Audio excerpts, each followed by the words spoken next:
बिस्मिल्लाहिर्रहमानिर्रहीम। अस्सलाम वालेकुम स्टूडेंट, उम्मीद है आप सब खैरियत से होंगे। आज जो है इकरा सीरीज़ का अनसोल्व पेपर और इसका जो है हम थर्ड पेपर सॉल्व करेंगे फ़िज़िक्स का। और इसके जो है पेपर मॉडल पेपर वो सॉल्व करके इसकी वीडियो अपलोड हो गई है। मॉडल पेपर 1 फ़िज़िक्स, इसके सारे MCQs और सेक्शन बी और सी के न्यूमेरिकल्स। मॉडल पेपर 2, इसके सारे MCQs और सेक्शन बी और सी के सारे न्यूमेरिकल सॉल्व हो गए। अब स्टूडेंट आज हम करेंगे model paper physics model paper 3 और इसका जो है हमारे पास सेक्शन ए है, MCQs बेस है सारा। तो इसका फर्स्ट MCQs जो है ये न्यूमेरिकल बेस है और इसके अंदर लिखा है an object of mass 100 gram. एक ऑब्जेक्ट जिसका मास 100 ग्राम है is immerse in water as shown in figure 1.27। और वो ऑब्जेक्ट जिसका मास 100 ग्राम है इसको वाटर में डिप किया गया जो फिगर 1.27 के अंदर शो करवाया गया है। What is the density of the material from which object is made. तो आप क्या करना है, जो ऑब्जेक्ट वाटर में इमर्ज है उस ऑब्जेक्ट का हमें जो है डेंसिटी फाइंड करनी है। ये जो हमारे पास MCQs हैं इसकी डायग्राम मैं आपको बुक में से दिखाता हूँ। और हमारे पास इस वाली डायग्राम की बात कर रहा है ना, तो ये ऑब्जेक्ट जिसका मास 100 ग्राम है ना, इस ऑब्जेक्ट को वाटर में डिप करने से पहले वाटर का जो वॉल्यूम था वो हमारे पास कितना था 50। और फिर इस ऑब्जेक्ट को जब वाटर में डिप कर दिया तो वाटर का वॉल्यूम बढ़ गया है 90।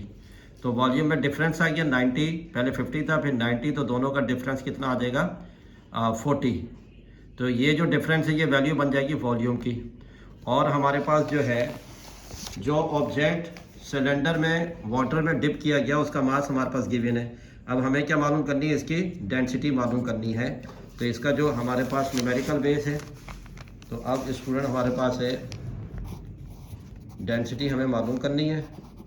मास हमारे पास है 100 किलोग्राम 100 ग्राम और वॉल्यूम हमारे पास है, दोनों का डिफरेंस आ जाएगा तो 40 हमारे पास मीटर क्यूब सेंटीमीटर क्यूब। तो सॉल्यूशन डेंसिटी का फार्मूला है मास पर यूनिट वॉल्यूम।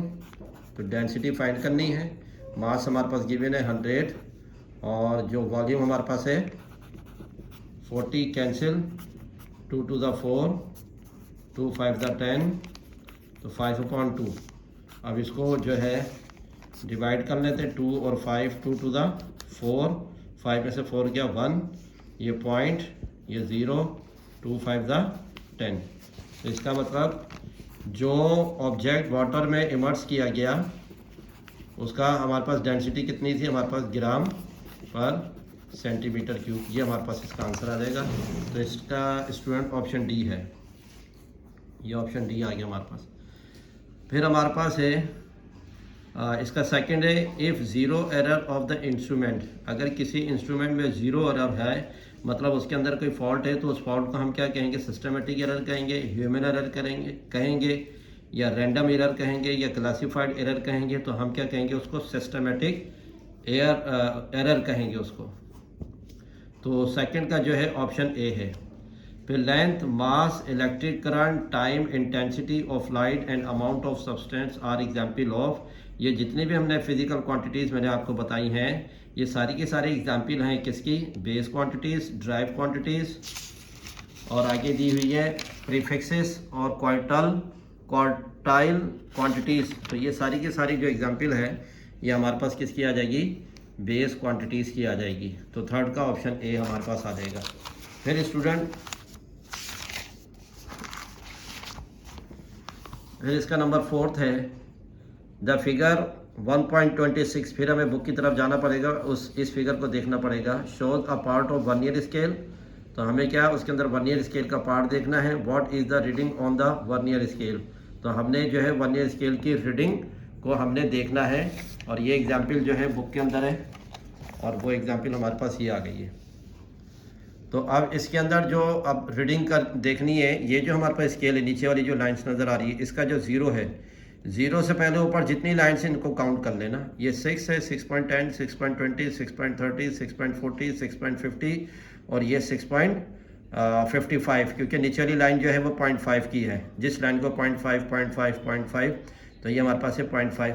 तो इसका जो हमारे पास ऑप्शन आ जाएगा स्टूडेंट, वो हमारे पास 6.55 इसका आंसर आ जाएगा। तो फोर्थ का ऑप्शन बी है हमारे पास। 10 आइडेंटिकल स्टील बॉल्स, हमारे पास 10 आइडेंटिकल स्टील बॉल्स हैं, उनमें से हर बॉल का मास गिवन है 27 ग्राम, और ये सारी की सारी बॉल को इमर्स किया गया इन मेजरिंग सिलेंडर में हैविंग 20 सेंटीमीटर, इसके ऊपर क्यूब नहीं लिखा हुआ, क्यूब ऑफ वाटर। तो जिस सिलेंडर में वाटर था उस सिलेंडर में 10 स्टील बॉल को डाला गया, लेकिन स्टील बॉल को डालने से पहले सिलेंडर के वाटर का जो वॉल्यूम था वो हमारे पास इतना था। फिर आगे क्या रहा है, the reading of the water level rises 50 centimetre cube. फिर क्या हुआ कि जब सारी 10 बॉल को इमर्स किया वाटर में, तो वाटर का वॉल्यूम जो है वो बढ़ गया, कितना बढ़ गया, 50 सेंटीमीटर क्यूब। इसके ऊपर भी ये क्यूब आ जाएगा। What is the density of the steel, तो हमने क्या मालूम करनी है, स्टील की डेंसिटी मालूम करनी है। तो ये भी हमारे पास प्रॉब्लम बेस है। तो स्टूडेंट इसका जो है हमारे पास डेंसिटी फाइंड करनी है हमें।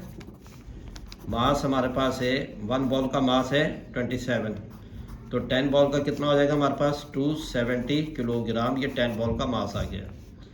और जो वॉल्यूम हमें 10 बॉल को इन करने से पहले वाटर का वॉल्यूम 20 था, और इन करने के बाद वाटर का वॉल्यूम बढ़ गया कितना 50, तो दोनों के दरमियान जो डिफरेंस है वो आ जाएगा 30 सेंटीमीटर क्यूब। अब क्या करना है स्टूडेंट, हमने क्या करना है, इसका सोल्यूशन फार्मूला आ जाएगा मास पर यूनिट वॉल्यूम। तो डेंसिटी इक्वल टू मास की वैल्यू हमने जो कैलकुलेट की है वो 270 है, और वॉल्यूम हमारे पास है 30, 0 से 0 कैंसिल, 3 9 ज़ा, और हमारे पास कितना आ रहा है 9 ग्राम पर सेंटीमीटर क्यूब। तो इसका जो आंसर होगा स्टूडेंट वो हमारे पास, अच्छा इसके अंदर करेक्ट ऑप्शन नहीं दिया हुआ ना, तो इसके अंदर जो करेक्ट ऑप्शन है वो उसको हम ई कह देते हैं, ई बना के खुद से लिख देते हैं 9 ग्राम पर सेंटीमीटर क्यूब। ये करेक्ट आंसर है इसका ना, इनमें से कोई भी नहीं, ABCD में से। फिर यही प्रॉब्लम ऊपर भी रिपीट की गई है पहले, N object of mass 100 gram immerse 1.27। तो ये न्यूमेरिकल हम पहले ही MCQ सॉल्व कर चुके हैं इसी के अंदर। Which one is a scalar quantity, A में मास है, B में वेट है, C में टाइम है, और D में नन ऑफ देम है। अब ये जो MCQ नंबर 7 है, इसमें जो है स्केलर 2 है, 2 ऑप्शन है, मास भी हमारे पास स्केलर क्वांटिटी है, टाइम भी हमारे पास स्केलर क्वांटिटी है। तो जो 4 ऑप्शन होता है ना, उसमें से कोई एक करेक्ट होता है। तो अब उसके अंदर हम जो है, अब आप इसको देख लें, वैसे तो ये दोनों ही है, इसका दोनों ही इसके आंसर है ना। तो which one is a scalar quantity, हमारे पास ये दोनों स्केलर क्वांटिटी है हमारे पास। Distance is a dash quantity, distance हमारे पास वेक्टर क्वांटिटी है, फोर्स क्वांटिटी है, बोथ A एंड B है, और नन है। तो डिस्टेंस जो है हमारे पास, इनमें से कोई भी ऑप्शन नहीं है, तो हम किसको करेक्ट करेंगे, नन। तो हमारे पास स्केलर है तो स्केलर को शो नहीं कर रहा। फिर स्टूडेंट हमारे पास है Newton first law of motion is also known as law of Newton first law of motion को, और हम क्या कहते हैं, law of speed, rest, inertia और फोर्स। तो हम Newton first law of motion को क्या कहते हैं, लॉ ऑफ इनर्शिया भी कहते हैं। तो इसका C ऑप्शन आ जाएगा किसका, 9 का। नंबर 10 है quantity of matter contain in a body is called, matter की बॉडी में जो मैटर की क्वांटिटी है उसको हम क्या कहते हैं, मास कहते हैं, वॉल्यूम कहते हैं, एरिया कहते हैं, या वेट कहते हैं, उसको हम मास कहते हैं। ऑप्शन A है 10 का। फिर हमारे पास है 11 quantity of motion contain in a body is called, तो बॉडी में जो मोशन की जो क्वांटिटी है उसको हम क्या कहेंगे, A में फोर्स दिया हुआ है, फिर इनर्शिया दिया हुआ है, फिर मोमेंटम दिया हुआ है, फिर ग्रेविटी दिया हुआ है, फिर इसको हम क्या कहेंगे, मोमेंटम कहेंगे। यानी कि 11 का C ऑप्शन है। Law of conservation of momentum defined that the total momentum of a system of 2 bodies before and after collision, 2 object जो है टकराने से पहले और टकराने के बाद उनका जो मोमेंटम है वो रिमेन्स कांस्टेंट रहेगा, या retain more momentum, losses some momentum, none of none of above is true, तो इसका क्या होगा, रिमेन्स कांस्टेंट रहेगा बिफोर एंड आफ्टर कोलिजन, जो बॉडीज का जो मोमेंटम है वो सेम रहेगा, रिमेन्स कांस्टेंट रहेगा। फिर नंबर 13 है a body is in stable equilibrium, कोई बॉडी, एक बॉडी जो स्टेबल इक्विलिब्रियम में है, जिस तरीके से ये पेंसिल एक स्टेबल इक्विलिब्रियम में है और इसका सेंटर ऑफ ग्रेविटी फिक्स है, लेकिन जैसे ही हम इसको हाइट पर लेकर जाते हैं, टिल्ट करते हैं, तो फिर क्या होगा, इसका सेंटर ऑफ ग्रेविटी राइज हो गया, लेकिन जैसे ही मैं अपनी फोर्स को हटाऊंगा तो ये वापस आ जाएगा टॉर्क की पोजीशन में, टर्न करते हुए कर्व पाथ पे मूव करेगा। तो इसका मतलब इसका सेंटर ऑफ ग्रेविटी हमने बताना है वो कहाँ पर है, जो है remains above the point of contact. अब पॉइंट ऑफ कॉन्टैक्ट ये है, तो क्या हमेशा पॉइंट ऑफ कॉन्टैक्ट से ऊपर होगा, remains on one side of point is contact, तो पॉइंट ऑफ कॉन्टैक्ट के एक तरफ होगा। Passes over the point of contact, point of contact से पास करेगा, या इज एट लोएस्ट पोजीशन, तो वो कहाँ पर होगा, लोएस्ट पोजीशन पर होगा। 13 का हमारे पास डी है। और body is in neutral equilibrium, एक बॉडी जो न्यूट्रल इक्विलिब्रियम में है, when its centre of gravity A में दिया हुआ is at the lowest position, remains at same height, is at highest position, is at its base, तो इसका क्या होगा, रिमेन्स एट सेम हाइट। तो इसके अंदर जो है वो ग्रेविटी की हाइट चेंज नहीं होती। जिस तरीके से एक बॉल है या ये पेंसिल है, इसको मैं फोर्स के ज़रिए से थ्रो करता हूँ तो ये फोर्स के ज़रिए से रोल करते हुए आगे जाएगी, तो इसका मतलब ये डिस्प्लेस तो हो रही है, लेकिन इसका सेंटर ऑफ ग्रेविटी चेंज नहीं हो रहा, तो उसके सेंटर ऑफ ग्रेविटी की हाइट हमारे पास सेम रहेगी। तो इसका हमारे पास ऑप्शन बी है। और 15 है what is the unit of spring constant, spring constant का यूनिट न्यूटन पर मीटर है, और इधर न्यूटन मीटर इनवर्स लिखा हुआ है, एक ही बात है ये। फिर स्टूडेंट हमारे पास है नंबर 16 है which of the following is not unit of pressure, इनमें से प्रेशर का यूनिट जो है वो कौन सा नहीं है। पास्कल प्रेशर का यूनिट है, बारहवीं प्रेशर का यूनिट है, एटमॉस्फेरिक भी, तो इसका मतलब न्यूटन जो है ये प्रेशर का यूनिट नहीं है। फिर नंबर 17 है a solid can dash have a fix shape, क्या सॉलिड की फिक्स शेप हो सकती है। बी इजीली कंप्रेस, या आसानी से कंप्रेस हो सकता है solid. Take a shape of container, क्या सॉलिड जो है कंटेनर की शेप ले लेता है। हैव फ्रीली मूविंग मॉलिक्यूल्स, और सॉलिड के मॉलिक्यूल फ्रीली मूव कर लेते हैं, तो इसका 17 का कौन सा होगा, ए, क्योंकि इसकी सॉलिड की शेप फिक्स होती है, ऑप्शन ए आ रहा है। फिर dash is not a renewable source of energy, इनमें से कौन सी source of renewable source of energy नहीं है।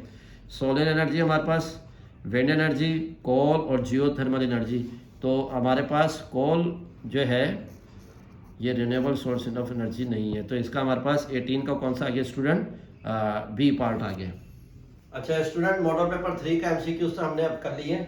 अब मैं बोर्ड की तरफ आ चुका हूँ, और बोर्ड पर जो है मॉडल पेपर 3 का सेक्शन बी और सी में जितनी भी न्यूमेरिकल्स है वो आपको मैं सॉल्व करा रहा हूँ। तो इसका जो है सेक्शन बी, ये जो क्वेश्चन है क्वेश्चन नंबर 6 है सेक्शन बी का, और चैप्टर नंबर 2 के अंदर है ये हमारे पास, और इसके अंदर लिखा हुआ है कैलकुलेट द एक्सेलरेशन। तो हमें क्या फाइंड करना है, एक्सेलरेशन ऑफ अ बस, बस का एक्सेलरेशन मालूम करना है। That speed up from 20 meter per second to 40 meter per second in 8 second. तो हमारे पास यह फिजिकल क्वांटिटीज दी हुई है। अब बस का हमने एक्सेलरेशन मालूम करना है, वो किस तरीके से, बस ने जब स्टार्ट करना शुरू किया, बस जब स्टार्ट होकर मूव करना शुरू किया तो किस वेलोसिटी से मूव किया इसने, 20 मीटर पर सेकंड की वेलोसिटी से मूव करना शुरू किया। तो ये बस की जो है इनिशियल वेलोसिटी है। और फिर आफ्टर 8 सेकंड मूव करने के 8 सेकंड के बाद बस की वेलोसिटी हो जाती है 40 मीटर पर सेकंड। तो आप क्या मालूम करना है, इस बस का हमें एक्सेलरेशन मालूम करना है। तो इसका डेटा स्टूडेंट हमारे पास आ जाएगा, डेटा में जो हमारे पास आ जाएगा, एक्सेलरेशन हमें फाइंड करना है, acceleration equal to question mark, और ये वैल्यू इनिशियल वेलोसिटी है 20 मीटर पर सेकंड, और ये वैल्यू फाइनल वेलोसिटी है 40 मीटर पर सेकंड, और ये हमारे पास है टाइम 8 सेकंड। अच्छा ये तो आ गया स्टूडेंट डेटा ना, और इसके अंदर जो फिजिकल क्वांटिटीज ये हमारे पास दी हुई है। अब इन फिजिकल क्वांटिटीज के लिहाज से जो हमारे पास फार्मूला लगेगा या जो टॉपिक होगा वो इक्वेशन ऑफ मोशन है।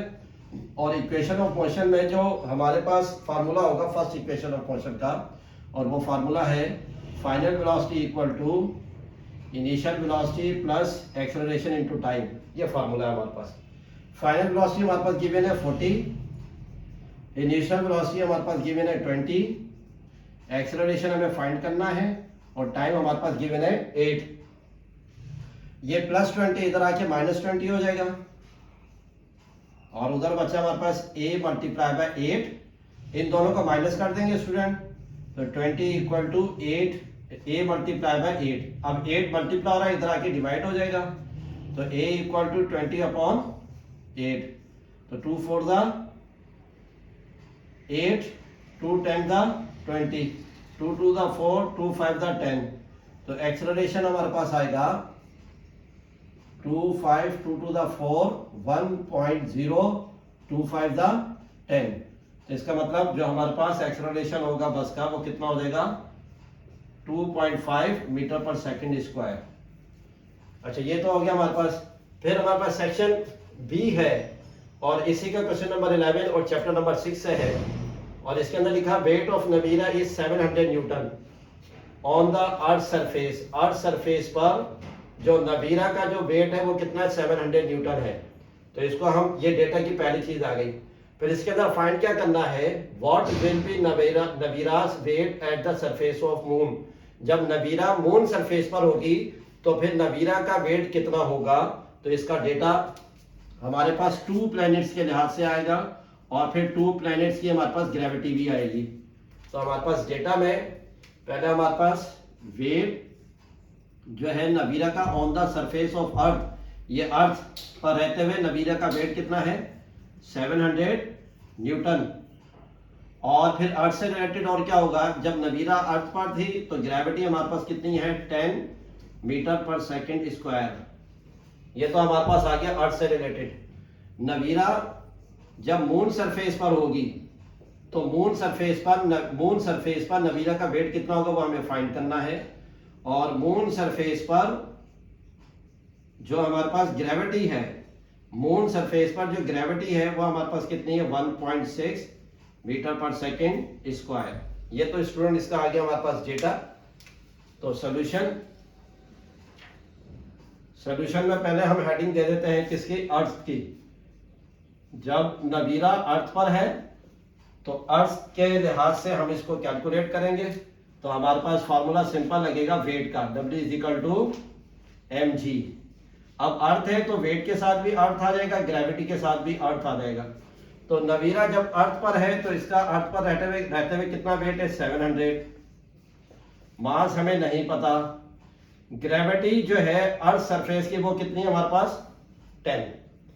फिर ये 10 मल्टीप्लाई हो रहा है, इससे आके डिवाइड हो जाएगा। तो mass equal to 700 divided by 10, ये 0 से 0 कैंसिल। तो मास हमारे पास कितना आ रहा है 70 kg। अब नवीरा का जो मास है वो हमारे पास कितना है 70 kg। और मास यूनिवर्स में हर जगह सेम रहता है ना, वेट के अंदर वेरिएशन आती है लेकिन मास यूनिवर्स में सेम रहता है। अब जो है स्टूडेंट हमारे पास जो हेडिंग आएगी वो किसके लिहाज से आएगी, मून के लिहाज से। तो मून के लिहाज से जो हेडिंग आएगी, फार्मूला हमारे पास फिर वही वेट का आ जाएगा, W = mg। मून है तो दोनों के साथ हम क्या लिख देंगे, m। तो वेट नवीरा का मालूम करना है मून सरफेस पर, तो ये हमारे पास एज इट इज आ जाएगा। और मास जो नवीरा का आया वो कितना है 70, और ग्रेविटी जो हमारे पास मून सरफेस पर है वो कितनी है 60। अब इसकी जो हम कैलकुलेशन करते हैं स्टूडेंट, 70 मल्टीप्लाई बाय 1.6, तो 112 इसका आंसर आ रहा है। कितना आ रहा है 112 न्यूटन। नवीरा जब मून सरफेस पर होगी तो मून सरफेस पर नवीरा का वेट इतना है, और अर्थ सरफेस पर नवीरा का वेट हमारे पास 700। तो बहुत बड़ा वेरिएशन है। तो एक तो हमारे पास ये आ गया। अब स्टूडेंट ये जो है सेक्शन सी और उसका 15 का ए पार्ट है और चैप्टर नंबर 8 में है, और ये वर्क से रिलेटेड है न्यूमेरिकल।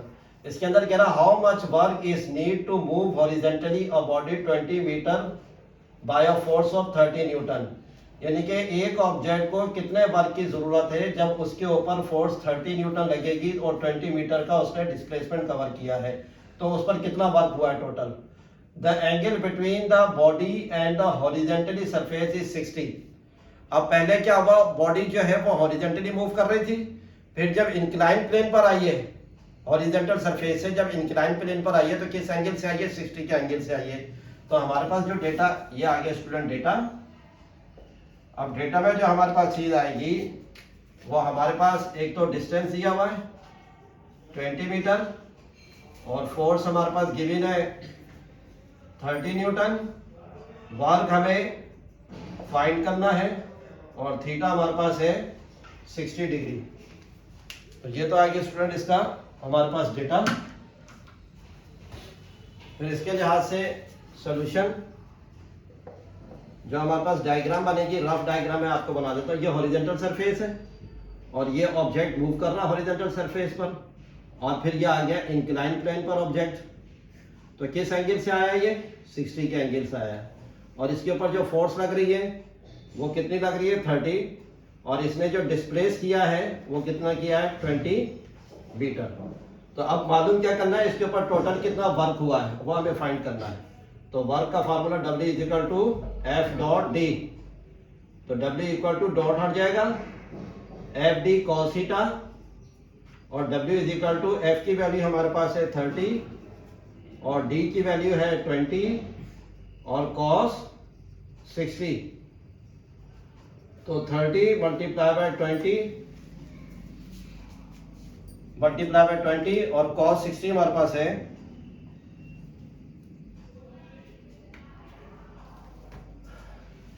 cos 60 आ जाएगा हमारे पास 1/2। तो ये आ जाएगा हमारे पास 10। तो वर्क इक्वल टू 300 न्यूटन। तो 300 जूल, न्यूटन के जूल, वर्क का यूनिट हमारे पास क्या है, जूल। तो स्टूडेंट ये इसका आंसर आ गया ना। अच्छा स्टूडेंट अब जो है सेक्शन सी का ये हमारे पास है क्वेश्चन, और ये क्वेश्चन नंबर 15 का बी, और इससे पहले किया था 15 का है।